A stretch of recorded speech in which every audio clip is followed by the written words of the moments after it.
You are quietly falling apart while looking completely fine. You're drowning in plain sight. You go to work, you crack jokes, you handle problems, but the moment you are alone, the silence gets loud. Here's a fast check you can do right now.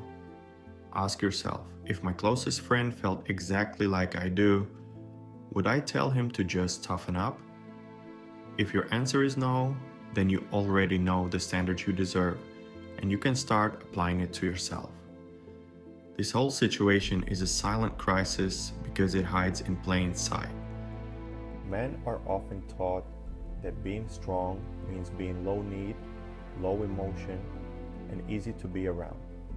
So you learn to be useful, competent, funny, reliable, and calm, even when you feel empty inside. And when you do that for long enough, connection starts to feel risky, because connection requires letting someone see something real, and real feels like a liability. Loneliness doesn't always look like being alone. It can look like being busy, being productive, having people around, and still feeling unknown. It can look like a group chat full of jokes and zero truth. It can look like a relationship where you're present but not truly heard because you never fully speak. And it can look like you not calling anyone because you don't want to bother them.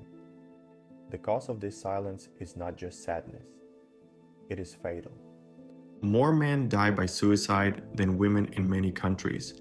And that isn't about being weak, it's about being isolated with pain that has nowhere to go. When you don't have close friendships that can hold honest words, pressure builds. And pressure eventually finds an exit, sometimes through anger, numbness, addiction, or a choice that can't be undone. If you've ever felt like, I shouldn't feel this way, other people have it worse. That's not humility. That's you trying to earn the right to have feelings. Like emotions are a luxury item. The truth is simpler. You're human, and humans need to be witnessed. So, how do you do this without turning into someone you don't recognize? How do you open up without making it weird, dramatic, or awkward? You do it in a way that fits real life, fits the way most men socialize, and fits the fact that attention feels risky. So, here is tool number 1. Name it softly. It works because when you put a simple label on what's happening, your mind stops treating it like a threat you have to outrun. Today, pick one small, honest sentence you can say without a speech. Not a life story, not a breakdown, just a clean human line.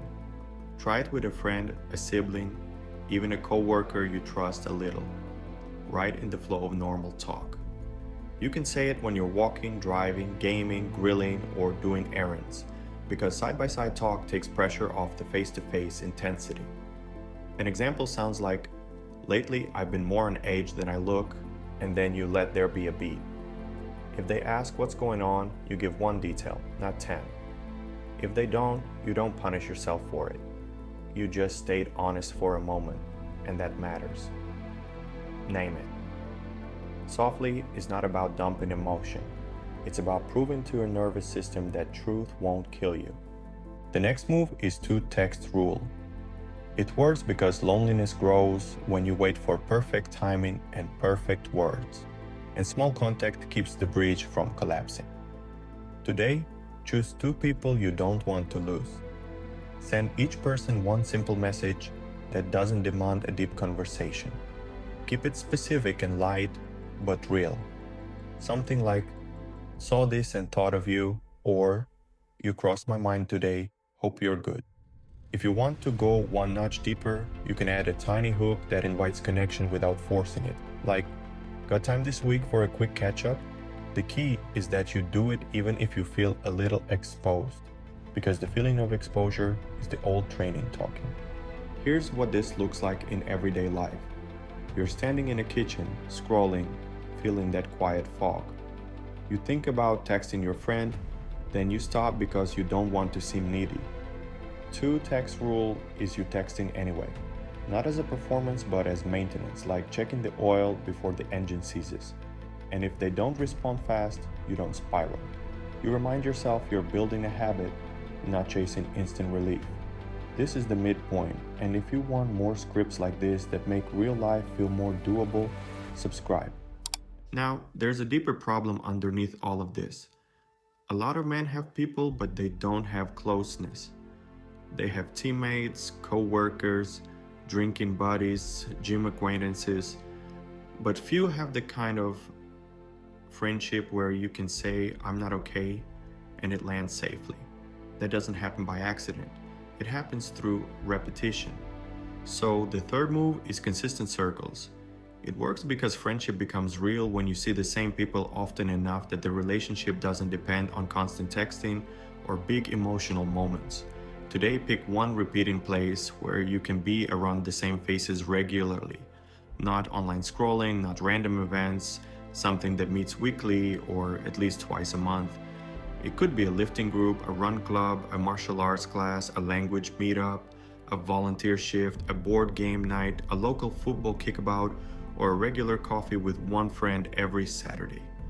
Choose something that matches who you are, not who you think you should be. Then commit to showing up even when you don't feel like it, because the whole point is that connection can't be mood dependent. Here's a practical way to start without making it awkward. When you go, talk to one person each time, just one. Ask a simple question that gives them room to be a person, not a character. What's been taking up your week is enough. Listen for one detail you can remember and bring it up next time.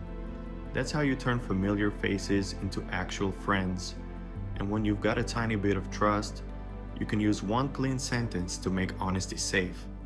I'm not looking for advice, I just need you to listen for 2 minutes.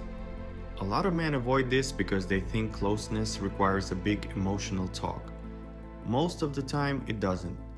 Most of the time, it looks like regular contact, shared effort, and one honest line at the right moment. Now picture this. A guy named Andrew is the dependable one. He's the one who answers calls, fixes problems, covers shifts, makes jokes at dinner, and never asks for much. After work, he goes home, sits down, and feels that blank weight in his chest, but he tells himself he's just tired. One night he texts his friend, almost deletes it, then sends, "Been kind of off lately, want to grab a coffee this week?" They meet, they talk about work, then there's a pause. Andrew says, "Honestly, I felt lonely even around people." His friend doesn't flinch. He says, "Same. I thought it was just me."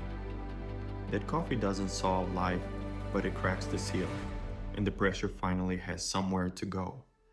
If you're thinking, "I don't even know where to start smaller.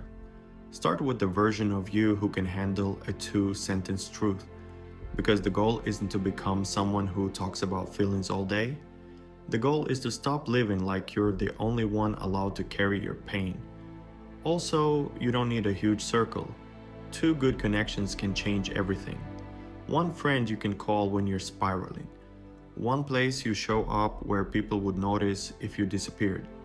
That's already a different life, and it's worth naming the trap that keeps men stuck. A lot of men believe they must earn care by being impressive. They think they have to be strong enough before they're allowed to be honest. But honesty is not a reward for strength. Honesty is the path back to strength. You can also expect some awkward moments, and that's normal. You might share a small truth and get a joke in response. That doesn't mean you did it wrong. It might mean the other person is scared too, and jokes are their armor. Try again later with someone else, or try again with the same person in a different moment. You're not looking for perfect. You're building proof that you can be real and survive. Proof that closeness doesn't destroy respect. Proof that you don't have to choose between being a man and being human. Name it softly, follow the 2-text rule, and build consistent circles, and you create a life where loneliness has less room to hide. Start today, not when you hit some imaginary breaking point. Send 2 messages, choose one repeating place, and say one honest sentence out loud this week. And if this felt true in your bones, press like so more people who need it actually run into it.